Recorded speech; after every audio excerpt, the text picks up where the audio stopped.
இப்போ நம்ம கோதுமை ரவையில் கஞ்சி எப்படி காசுறது அப்படின்ட்டு தான் பார்க்க போகிறோம். இப்போ நான் என்ன பண்ணியிருக்கேன், பாத்திரத்தில் தண்ணி வச்சுருக்கேன். இப்போ இதை பற்ற வச்சுக்கலாம். இப்போ இது கூட கொஞ்சம் ஜீரகம் சேர்த்துக்கலாம்.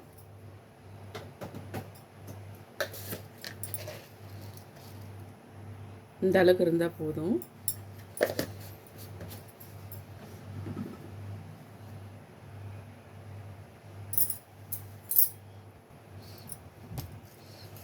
இப்போது நான் ஒரு பாத்திரத்தில் தண்ணி எடுத்து வச்சுருக்கேன். இப்போ இதை பாருங்கள், கோதுமை ரவை. இப்போ நம்ம இதை வந்து இந்த போட்டு அலச போகிறோம். இந்த ரவை எப்படி அலசுறது அப்படின்னா, இதை பாருங்கள்.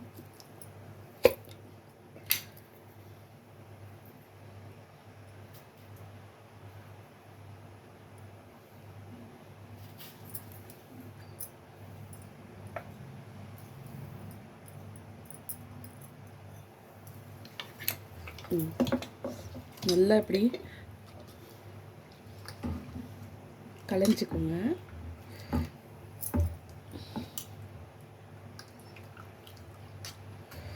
இந்த கோதுமையில் வந்து உம்மியெல்லாம் கலந்துருக்கும். அதெல்லாம் பார்த்தீங்கன்னா அது பாருங்கள், அந்த உம்மியெல்லாம் பார்த்தீங்கன்னா மேலே மிதக்குது பாருங்கள். இதெல்லாமே வந்து டஸ்ட்டு தான், தெரியுதுங்களா? இது எல்லாமே வந்து டஸ்ட்டு தான். இப்போ இது வந்து அப்படியே நம்ம மேலோட தண்ணி கீழே ஊற்றிட வேண்டியது தான். ரவை வந்து அடியில் இருக்குது. இப்படி களைஞ்சி விட்டோம்னா பாருங்கள், ஓகேங்களா? இந்த டஸ்ட்டெல்லாம் நம்ம கீழே கொட்டிடலாம்.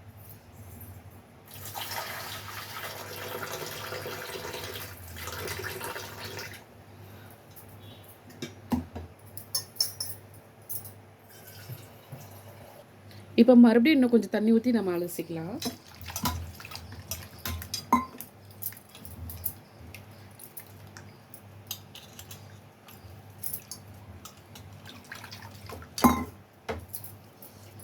பார்த்தீங்களா, போன வாட்டி எவ்வளோ தூசி இருந்துச்சு, இப்போ பாருங்கள் எதுவும் காணும்.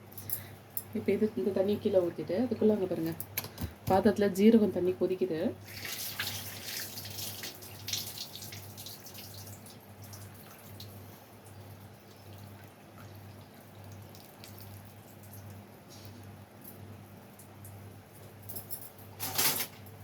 அது கூட நம்ம இந்த கோதுமை ரவையை சேர்த்துக்கலாம்.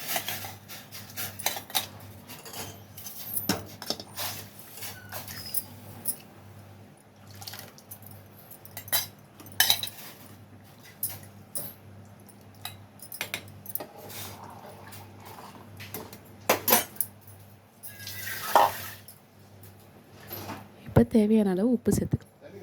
தண்ணியா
கோதுமை ரவை வந்துச்சு. இப்போ நம்ம இதில் வந்து தேவையான அளவு கொஞ்சம் லைட்டாக நெய் சேர்த்துக்கலாம்.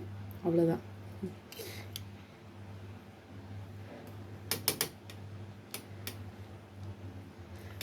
நிறைய நெய் சேர்த்தா திகட்டும், அதுக்காக தான் லைட்டாக.